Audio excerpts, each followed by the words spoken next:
me hicieron la invitación, ya estaba más o menos en antecedentes de que se trataba un poco de extender o referir algo de lo que fue, digamos, las conclusiones de la parte económica y política que sirvió a la audiencia temática del TJP, que estaba relacionado con el problema del libre comercio y los impactos sobre el país.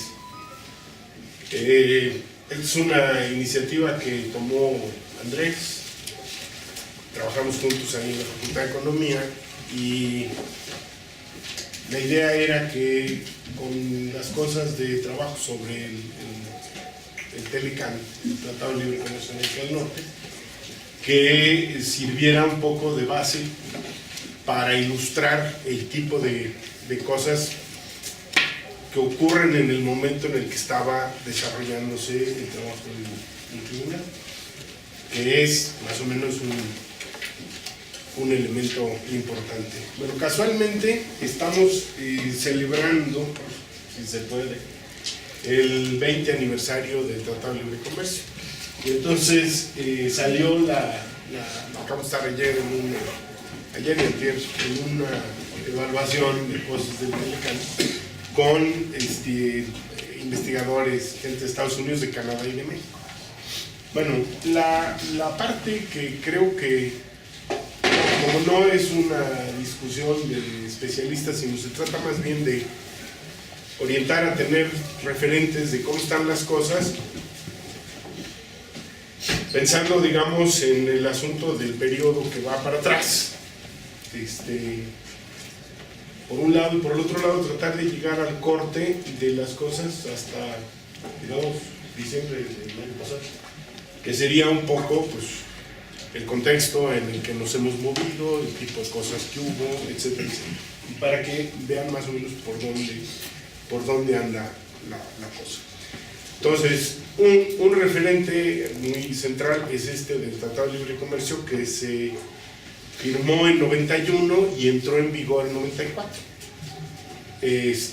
Una idea de que se debería acercar el comercio entre México, Estados Unidos y Canadá, con la idea de hacer una región económica. Esta era un poco una respuesta a el relanzamiento del proyecto de la Unión Europea y también era una respuesta a una suerte de agrupamiento que se estaba haciendo en Asia, en donde o bien Japón o bien China podrían tener un liderazgo en la zona de Asia-Pacífico. Entonces, la idea de América del Norte es una idea que originalmente desarrolla Estados Unidos para tratar de recuperar un terreno que ahí venía perdiendo en la economía internacional. Tenía dificultades para pasar su agenda en las negociaciones comerciales que se hacían en el marco de una cosa que se llamaba el Acuerdo General de Aranceles y Tarifas, del cual México no era parte. México no fue parte, es un arreglo que sale después de la Segunda Guerra Mundial y México en realidad se incorpora hasta el 86 a eso. Entonces Estados Unidos tenía broncas ahí y por el otro lado estaba enfrentando ajustes muy severos internos y entonces deciden que para poder entrar a la competencia estaría mejor si se apoyaban en Canadá y en México. Entonces primero iniciaron una negociación con Canadá, firmaron un acuerdo de libre comercio que era un poco el formato del acuerdo y luego lo firmaron con México. Es un documento de 21 capítulos, de 1000 páginas, tremendamente complicado, etcétera, que pues está referido a cuestiones de comercio e inversión centralmente, pero que tiene unas implicaciones muy grandes. Bueno, el sentido de este acuerdo, por un lado, era esto, Estados Unidos, pero en relación a México tenía una función mucho más importante. México, en principios de los 80, en el 83, tuvimos una crisis financiera muy severa que se conoce como la crisis de la deuda externa. Y entonces, de esa crisis se planteó que había que cambiar el modelo económico completo, porque ya el modelo estaba agotado, y el gobierno se ve obligado a firmar acuerdos con el FMI, con el Banco Mundial y con el Departamento del Tesoro americano, y entonces digamos, pues ahora sí que hinchaditos y caminando, porque a partir de ahí ese era la regla. Ese asunto de 83 pasó como digamos, fueron reconocidos más tarde como programa de ajuste estructural. Y así en líneas generales lo que se trataba era de abrir la economía al capital extranjero, de regular las actividades económicas y de privatizar todo lo más que se pudiera. Y entonces con esta divisa de abrir, privatizar y desregular comienzan los programas de ajuste estructural que coinciden con el inicio del gobierno de la Madrid y luego siguen con el gobierno de Salinas a lo largo de los 80s. Tuvieron un saldo tremendo porque, digamos, en promedio el crecimiento de la economía fue de 0.5%, que es más o menos igual al conjunto del crecimiento de América Latina. Por eso esa etapa de los 80 se conoce como la década perdida. No hubo crecimiento y la economía estaba metida en el caso mexicano había además un problema del redemonio que era unas presiones inflacionarias brutales. En el 82 llegamos a tener inflación cercana al 98%, ¿verdad? No es la inflación más alta en América Latina. En el caso de Bolivia llegaron a tener inflaciones de 6.000%, en Brasil de 1.400%, entonces digamos, pero es una barbaridad. Bueno, no es ningún consuelo decir que habíamos que estar bien. Entonces entramos en los ajustes estructurales y se vienen las reformas neoliberales. Entonces las reformas neoliberales, las primeras, pues son esto: hay que privatizar. Y entonces, ¿qué tienen? Pues una privatización primero de las aerolíneas, de algunas mineras, de las siderúrgicas, ¿verdad?, de teléfonos, etcétera. Eso creo que son los 90. Entonces, el problema central fue, para que entiendan el asunto, meter un programa de austeridad que recortaba el gasto público social y trataba de orientar todo en la dirección de que había que exportar, una economía exportadora de manufacturas. Bueno, ese fue un ajuste brutal en un contexto de inflación, con caída de los salarios, con una represión del demonio, etc. Entonces tuvimos un periodo realmente muy mal, largo. Bueno, en los 90s se plantea el asunto de que cuando entró Salinas hubo una rebelión electoral muy importante que encabezó Cuauhtémoc Cárdenas. Todavía no había PRD, entonces se llamaba Frente Democrático Nacional, y ahí entramos la selección del resto del mundo a participar en esa movilización.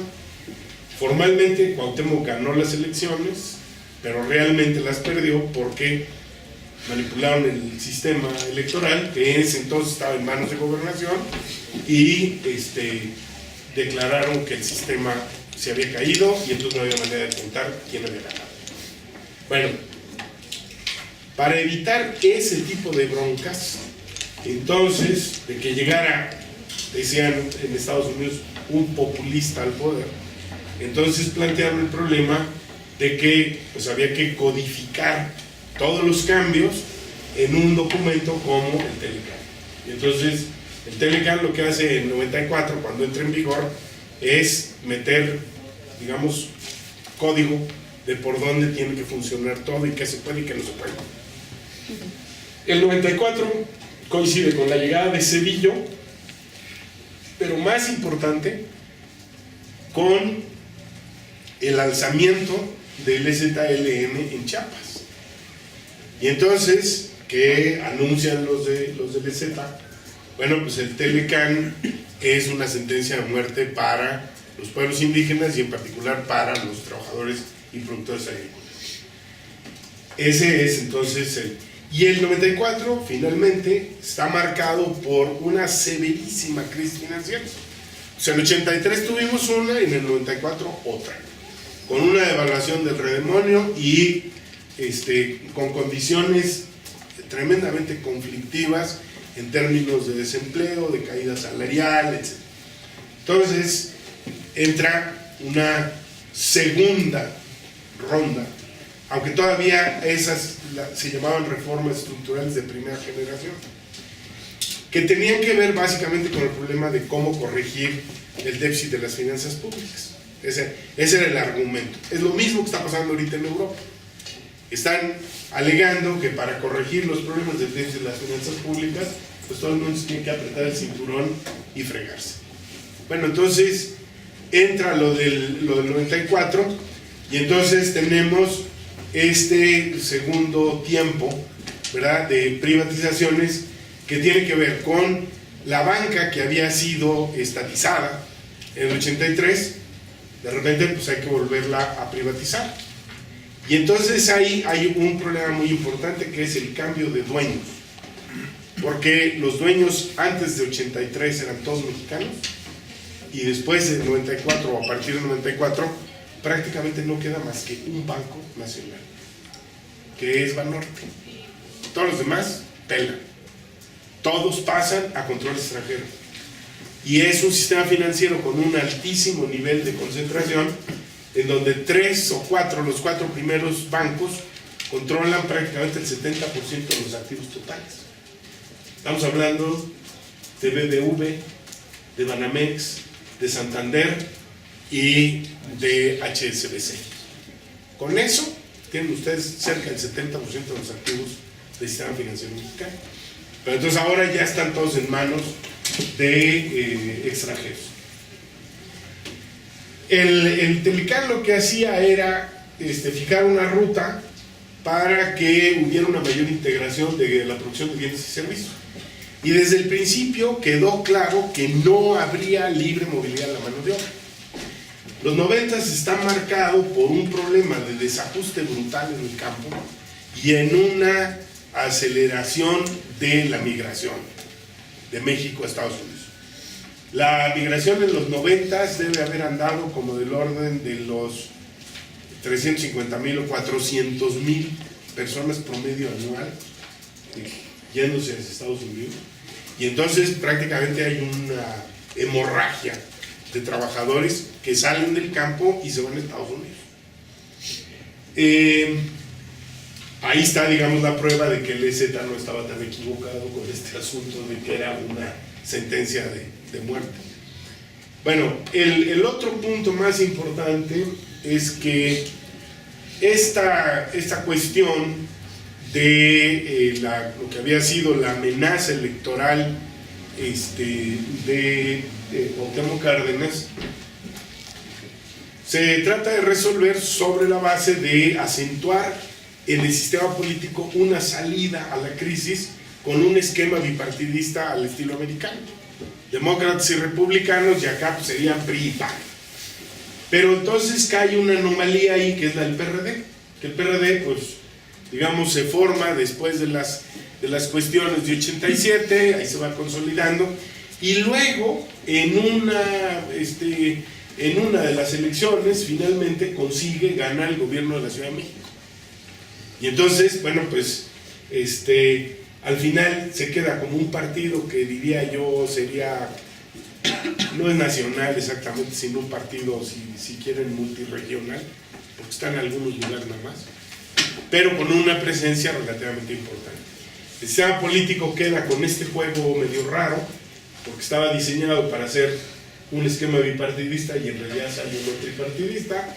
Estamos yendo a las reformas, se avanza en toda la cosa de privatizaciones y de desregulaciones y de apertura comercial, más allá de lo que el propio Telecán obligaba, y entonces tenemos también en los 90 pues un periodo de ajuste, aunque se hace un ajuste creciendo, pues un ajuste todavía muy complicado.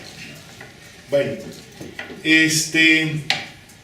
En el asunto del 2000 entra en operación el esquema electoral de que cambian entre el PRI y el PAN, que es un esquema que se ensaya primero en los estados.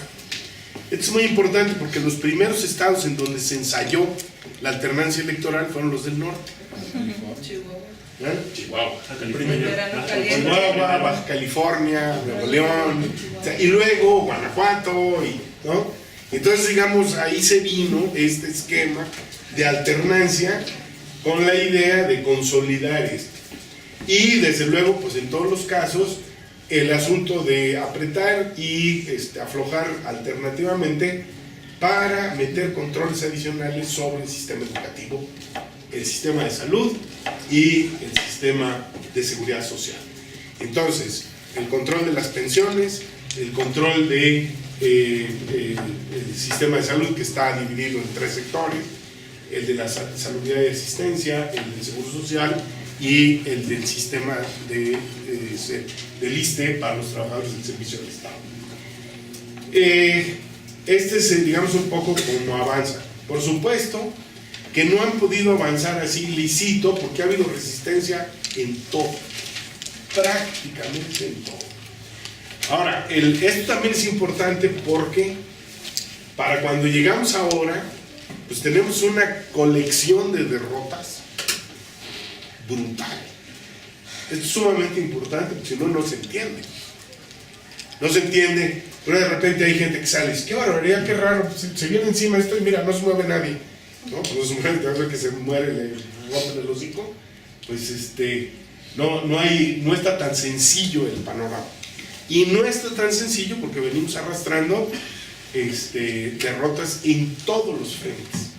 En particular diría yo que una de las más significativas con un tema que es muy delicado, que es el electoral, es la del LZ, porque entraron con una campaña muy agresiva de decir las elecciones son una farsa, etcétera, esto no funciona, y al final eso se les revirtió y quedaron fuera del panorama prácticamente. ¿Sí? Este es un problema político que tenemos que tener muchísimo cuidado. Esto también estuvo presente en las elecciones de 2012 y se convirtió en un problema para el movimiento 132. Todo el asunto de la coyuntura electoral se ha convertido en veneno a las organizaciones sociales. Entonces no crean que es un asunto ideológico, es un problema al que hay que ponerle atención porque se nos está traspapelando en medio de los ajustes que se están viviendo. Bueno, entonces en el caso del 2000 se ensaya la alternancia electoral entre el PRI y el PAN, y entonces entra Fox. Fox corre un rato con la idea de que bueno, es el gobierno de la alternancia y entonces hay que sellar las heridas del pasado y distinguirse del PRI, etcétera, etcétera. Y al final lo que tienen ustedes es que, primero, Fox se convierte en un desastre monumental, es un régimen peor de corrupto que el del PRI, y nomás hay que ver los negocios que anda proponiendo ahora, ¿verdad? Quieren negociar con la mota, quieren negociar con la energía, es decir, están todos los negocios más turbios. Está metido en Michoacán, en el asunto de ahí arribita de la zona de Tierra Caliente, y así sucesivamente. Bueno, entonces, una cosa que mantuvo el Distrito Federal relativamente como un reducto culturalmente de izquierda, pues se movió gracias al trabajo de género, gracias al trabajo, digamos, de las organizaciones sociales, gracias a las cuestiones ambientales, gracias a tal, porque eso permitió, pues, sostener ahí, digamos, una agenda más progresista. No sin resistencias, no sin resistencias, porque la agenda nacional de la derecha contra el aborto, contra es una agenda única, ¿no? Y entonces ahí ha habido una mezcla de cosas. Todo esto es un entorno que para las organizaciones sociales es muy fuerte, y una tensión muy importante es la relación entre partidos y organizaciones sociales. Ahí hay un entramado que es muy complicado de resolver y que también hay que ponerle atención porque está muy difícil. Bueno, en el caso del Telecán, el tema de la energía no entró formalmente en el tratado, pero sí hay un capítulo en el que había algunas cuestiones relacionadas con el sector energético. Y de hecho Salinas hace unos cambios tanto en el sector eléctrico como en el sector petrolero que mueven el tema hacia la creciente participación privada en el sector energético mexicano. Esto es muy importante porque después se viene a plantear el asunto de decir, bueno, ¿cómo van a asegurar las cuestiones de energía dentro del Telecán? Y el Telecán, que era un acuerdo comercial que era ratificado por los congresos, se transforma en el 2005, precisamente durante el gobierno de Fox, se transforma en ASPAN, Alianza para la Seguridad y la Prosperidad de América del Norte. Que hay un debate ahí, porque sí es cierto que ese asunto se quitó ya, o si sigue, o si no. No tengan duda, sigue. Es un acuerdo de seguridad. Toda la parte hemisférica cambió muy fuerte porque en Estados Unidos el 2001 tuvo el problema del ataque a las Torres Gemelas. Y entonces a partir de ahí Estados Unidos dijo, la agenda de seguridad de Estados Unidos la tienen que compartir México y Canadá. Esa es una relación que con Canadá era muy intensa desde antes. Canadá ha girado en la órbita de Inglaterra y de Estados Unidos desde la Segunda Guerra Mundial. Y entonces ahora este asunto de la parte del ataque a las Torres Gemelas replanteó el tema de la seguridad como una seguridad regional. Y entonces el compromiso de México es que tiene que resguardar las fronteras y extender el perímetro empezando en la frontera del sur de México. Entonces la frontera de Estados Unidos no es la de Tijuana San Diego. La frontera empieza entre Tapachula y Ciudad Hidalgo. ¿Se dan cuenta? Ese fue el corrimiento.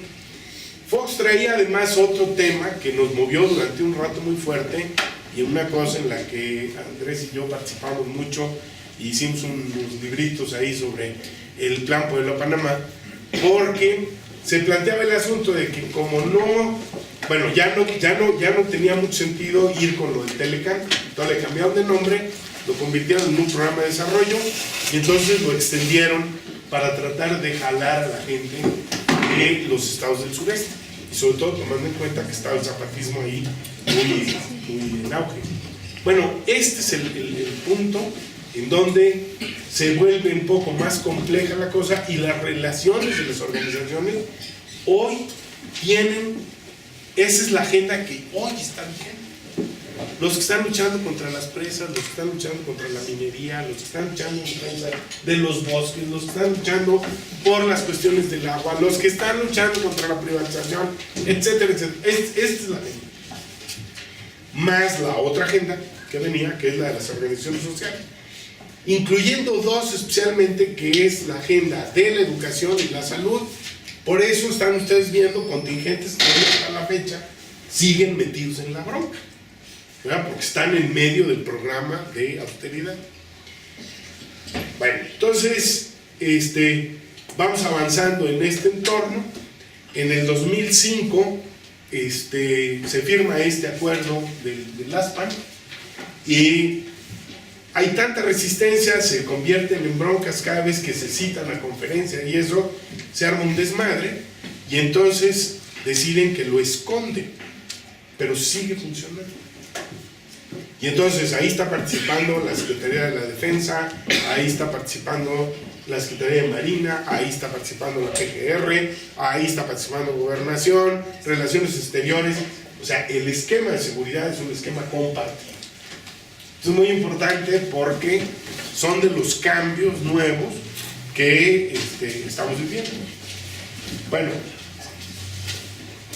en el 2006 lo que hacen es que primero intentaron el desafuero de López Obrador como regente para sacarlo como candidato presidencial en las elecciones de 2006.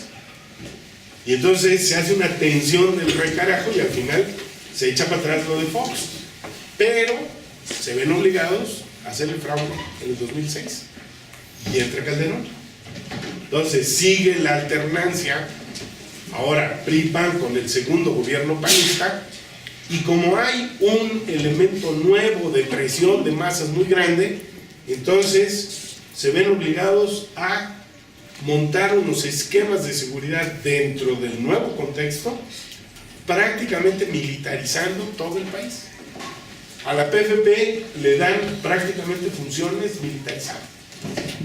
Y entonces lo que tienen ustedes es un funcionamiento que gira todo alrededor de la lucha contra el narco. Y en el fondo, lo que se corre es un programa de contrainsurgencia con una mira esencial: los jóvenes. La estructura del país demográfica está cambiando, y entonces tenemos esto de que los demógrafos han llamado el bono demográfico, porque tenemos una población muy grande, entre la que están ustedes, la mayoritaria de jóvenes entre 18 y 30 años, o 35, y una franja muy pequeña de población que es subordinada o que requiere apoyo, que es la gente de mayor edad, los de 60 para arriba, y los niños.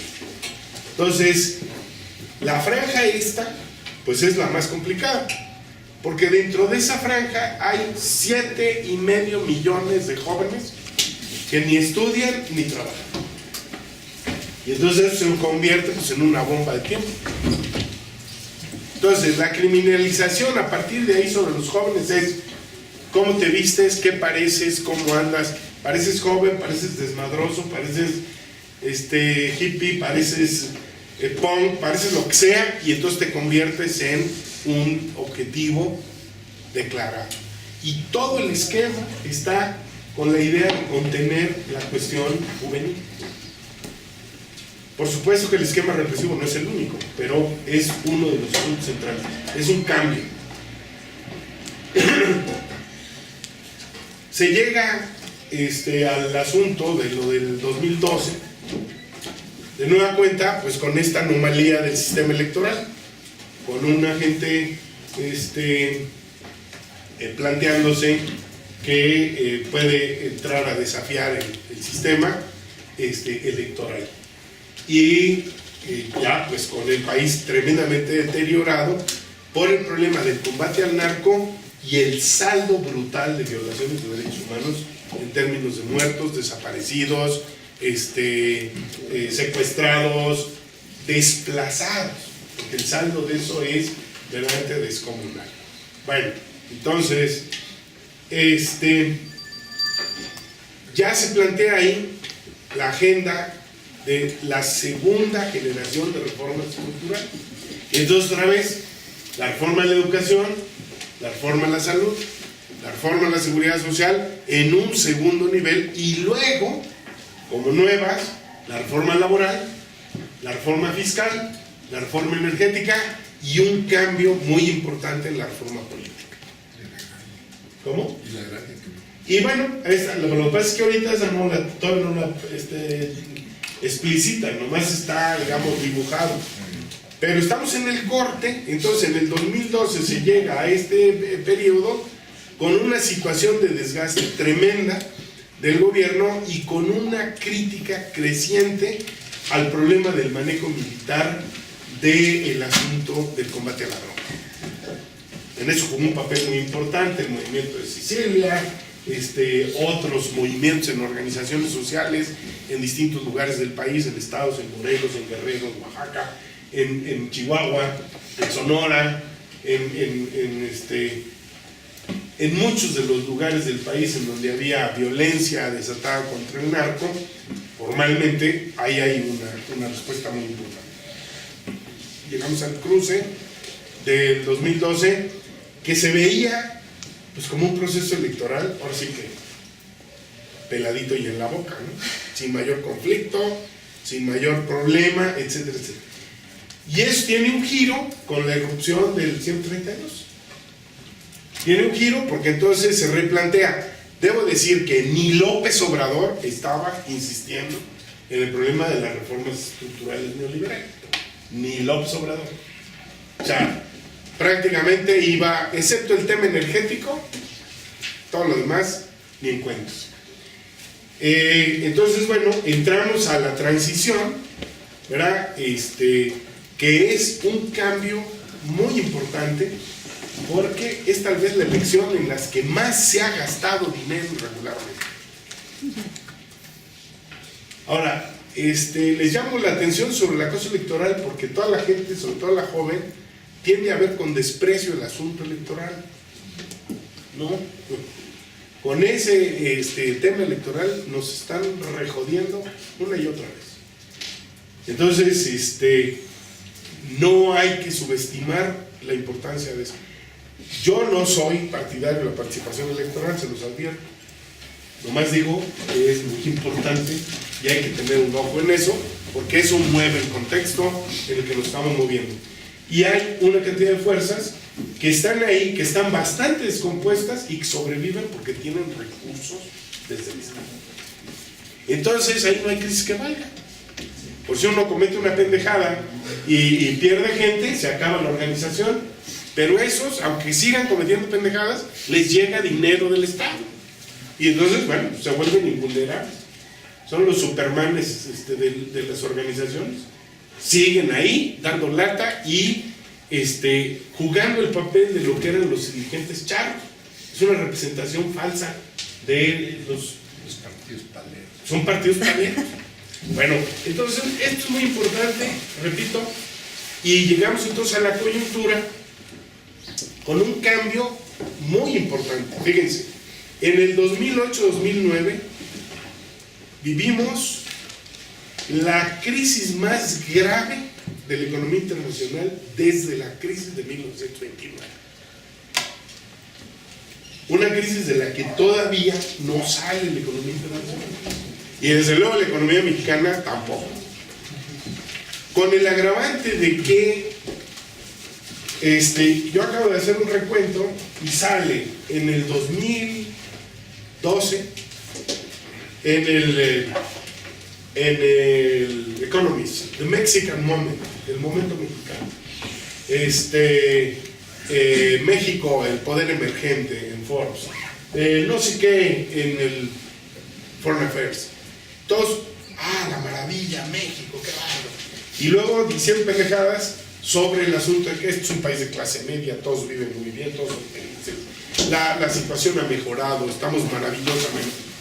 Esto es muy importante porque una parte de la intelectualidad de derecha se ha ido con la finta de querernos vender esta historia de que el país está maravilloso y somos un país de clase media, ¿no? Cuando a la clase media le han hecho pomada y a la clase obrera peor. Entonces, esta crisis de 2008-2009 se convierte pues en un remesón mundial. Es una crisis de alcance mundial. Y es una crisis que tiene todavía muchos problemas no resueltos. Fue, digamos, el primer tiempo, la crisis estalló en Estados Unidos. Estuvieron ahí al punto de la quiebra, de la bancarrota, empresas de seguros, hipotecarias, bancos, etc. ¿Cómo? Y bueno, no estuvieron, entraron en quiebra. La General Motors y la Chrysler fueron rescatadas y ahora puestos otra vez a circular con dinero del Estado. Y montaron, al igual que hicieron con México, un programa de rescate brutal. 750,000 millones de dólares de apoyo a la economía para poder rescatar a los bancos centrales. No está resuelta la crisis. Vamos a seguir en un contexto de crisis. En los siguientes 2 años, a partir de 2010, 2012, en realidad la crisis tenía 2 ejes, uno en Estados Unidos y el otro en Europa, y en el segundo momento la crisis ha estado en Europa, con un problema diferente al de Estados Unidos, pero muy semejante porque, digamos, entraron en crisis todos los sistemas de financiamiento de deuda pública en los países de la Unión Europea. Y eso puso en crisis al euro. Y entonces, todos los 2 últimos años, abran la prensa y un día así, 2 también, aparece Grecia, y España, Italia, y los países del Mediterráneo, uno detrás de otro. Estamos allá acumulando eso. Formalmente se suponía que nosotros no teníamos crisis. Y bueno, cuando estalló la crisis, bueno, nosotros, esa crisis, que es la crisis más grave que ha tenido la economía mundial, Carstens, que era el secretario de Hacienda, dijo que era un catarrito. Entonces, bueno, pues esa es la otra cosa que ha jugado mucho y que quisiera enfatizar. En el asunto de los medios, nos quieren vender la idea de un panorama luminoso. Si es energía, puta, nos damos en petróleo. Si es el crecimiento, no, estamos súper bien. Si es ingresos, somos de clase media tirando a clase alta. O sea, están todo el tiempo. Y entonces hay que tener cuidado con otra cosa, que es que uno enfatiza lo contrario y entonces todo el mundo dice, oye, qué pinche pesimista ¿no? Y todo lo ve negro. Es muy importante que cuidemos esto, porque la parte de la crisis desmoraliza, tiene efecto paralizante, y entonces si ustedes se ponen nada más a enfatizar esto, no dan muchas ganas de entrar a participar. Entonces parece como una losa gigante que no nos podemos quitar, y entonces no, la verdad es que con todo lo débiles que se pueda uno ver ahora, muchas de las cosas se han podido frenar. Ahora, ¿qué es lo que ha pasado? Pues que hemos estado a la defensiva. Estamos en una etapa en donde estamos quitando los fregadazos y tratando de sostener cosas que se habían ganado. Pero a mí en lo personal eso no me preocupa, porque digo, bueno, conforme se va viendo esto, pues ya se empiezan a plantear cosas en una dirección más ofensiva. Así que eso no tiene que preocuparnos. Entonces llegamos al 2012 con una crisis de factura interna escondida. Estábamos en una situación de la fregada y sin embargo todo escondido, como qué barbaridad, esto va a ser tranquilo y demás. Y las elecciones hubieran transcurrido literalmente de aburrición si no hubiera entrado el 132, se los digo. Pues eso fue lo que disparó todo, porque para entrar en el juego, una cosa que hizo López Obrador fue correrse al centro, que es una estrategia recomendable pues para poder ganar votos más grandes, pero eso desfigura lo que es el planteamiento político de fondo. Y entonces, ¿qué tiene uno? Pues que al final no sabe para qué queremos el poder, pues vamos a llegar a hacer lo mismo. No tiene realmente mucho sentido. Bueno, entonces la agenda de reformas estructurales la levantó el 132, con todos los defectos que le puedan ustedes achacar, criticar o lo que sea. Pero también se vio otra cosa muy importante a partir de entonces, que es que estos últimos gobiernos, incluido el de Calderón y el de Fox, articulado ahora con el de Peña Nieto, son unos gobiernos que están haciendo uso intensivo de los medios de comunicación. Y entonces tenemos que fijarnos permanentemente, no cómo nos vemos nosotros, sino cómo nos están poniendo en el radio, cómo nos están poniendo en la televisión. Entonces, pues cabrones están locos. No, la imagen que se da, tienen un poder descomunal para descomponer la imagen. Entonces nosotros tenemos que tener presente eso y contestarlo. No se puede caminar si no contestamos eso. Entonces no se puede ignorar. Entonces llegamos al 2012 con esta agenda que arranca con la reforma laboral. ¿Cuál fue el asunto de la reforma laboral? Pues que entran con que contrato por obra determinada, contrato a tiempo parcial, salario equivalente, 0 prestaciones, quién sabe qué. Cuando a la gente joven le pregunta, ¿yo cómo va a ser fácil para toda mi vida? Entonces, esa es la chamba que conozco, me vale madres. Los sindicatos que dijeron, esa reforma vale madres, para nosotros no es, nosotros tenemos contrato, prestaciones, tal. Tómale. Y entonces tenemos un aumento de la informalidad brutal en este último año, con el aumento del desempleo. Estamos navegando. En el mundo hay ahorita cerca de 220 millones de desempleados. Es una burrada de desempleados. Es una cantidad monumental. Solamente en América del Norte probablemente llegamos casi a los 18 millones de desempleados. Y no les tengo que decir que la franja más fastidiada es la de los jóvenes y la de los viejos de edad intermedia, digamos de 40 para arriba. Entonces, con unos impactos brutales, y esto está desorganizando, desarticulando. Lo tenemos que considerar que es el entorno en el que estamos. Bueno, entramos al asunto y en realidad corren paralelas tres agendas. Por un lado, la agenda de la reforma laboral, que la descarrila, ¿no? Los sindicatos nadie la pela, tal, finalmente se aprueba, la meten como preferente y entonces en 30 días, si el Congreso no tiene nada que decir, se aprueba y a la bola. Luego, entra la reforma educativa, que en realidad la pasan como reforma educativa, pero es una reforma laboral para los trabajadores del sector público, todos. Aunque el grueso son trabajadores de la educación, entonces por eso lo metieron como reforma educativa, que ahí es donde está el poder más grande del sindicato. Como es un sindicato charro con una dirección corrupta, entonces vendieron ese asunto del ataque al Bester, que ha sido su instrumentadora de todo, como un intento de confundir. Bueno, que ahí corre la agenda ahí.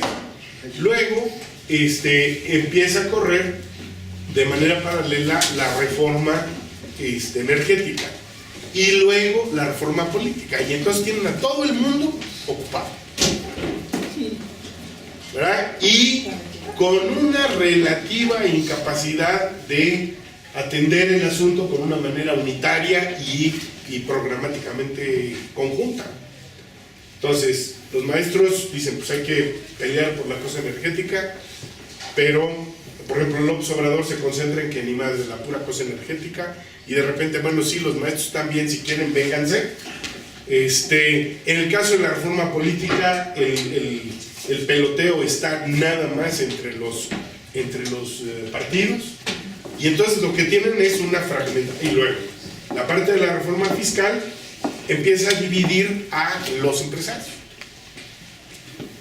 Entonces llegamos a este masacote, ¿verdad?, de reformas aprobadas, etcétera, con los congresos aprobando todo en velocidad brutal. El magisterio plantea, hay que derogar las reformas al tercero constitucional.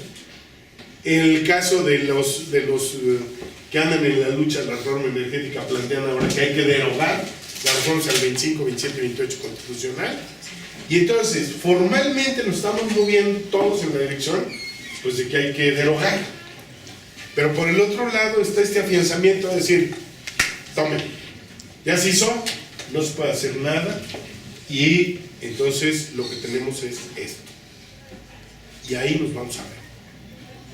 Toda la última movilización del 132, del magisterio y demás, lo que hizo fue enredar el asunto con una campaña de medios que nos agarró a todos en curva y que ha servido para plantear el problema de que hay que reglamentar las manifestaciones en la ciudad.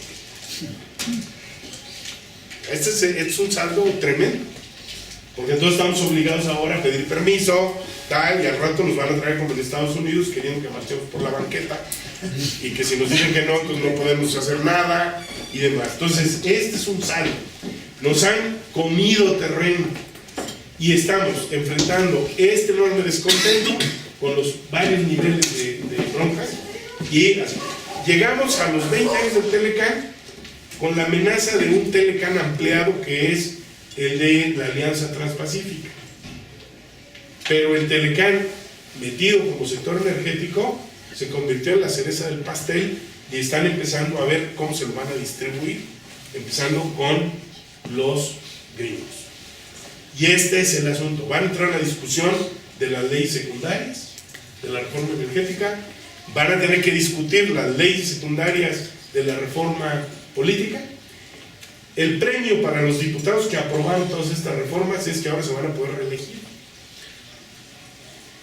Entonces tenemos ahora un instituto nacional que va a supervisar todas las elecciones y que va a hacer esto un desmadre monumental. Y la reforma fiscal, en donde para pasar las cuestiones de despetrolización de las finanzas, lo que están haciendo pues, es aumentar los impuestos en una cantidad importante de bienes básicos. Bueno, estamos encima de un volcán. Y el magisterio no cede su resistencia. Entonces vamos a vivir un periodo que viene con movilizaciones cruzadas por varios temas. Hay que entender dónde están, cómo están, qué es lo que se puede, y hay que plantear cuestiones unificadas que permitan avanzar en todos los flancos a la vez, porque es una sola agenda y tenemos la ventaja de que hay un ambiente de ilegitimidad muy grande del poder legislativo, del poder ejecutivo y del judicial. Es una realidad. Ahora, que sean ilegítimos no quiere decir que se van a quedar mañana. Lo más lo que digo es que esto hay que cuidarlo. Y la otra cosa es que tenemos que tener con mucho cuidado el problema de la política de medios de comunicación con la que nos están conteniendo, atacando, desdibujando y planteando las cosas. Necesitamos acciones rápidas, efectivas, muy meditadas y sencillas, pero bien hechas. No se tienen que desgarrar las vestiduras, y en las cosas de lo que va a lo del tribunal es una agenda que nos permite movernos a largo plazo, cruzar con los temas de derechos humanos, cruzar con los temas económicos, cruzar con los temas políticos, cruzar con todo, y aquí tenemos una agenda para poder tocarlo.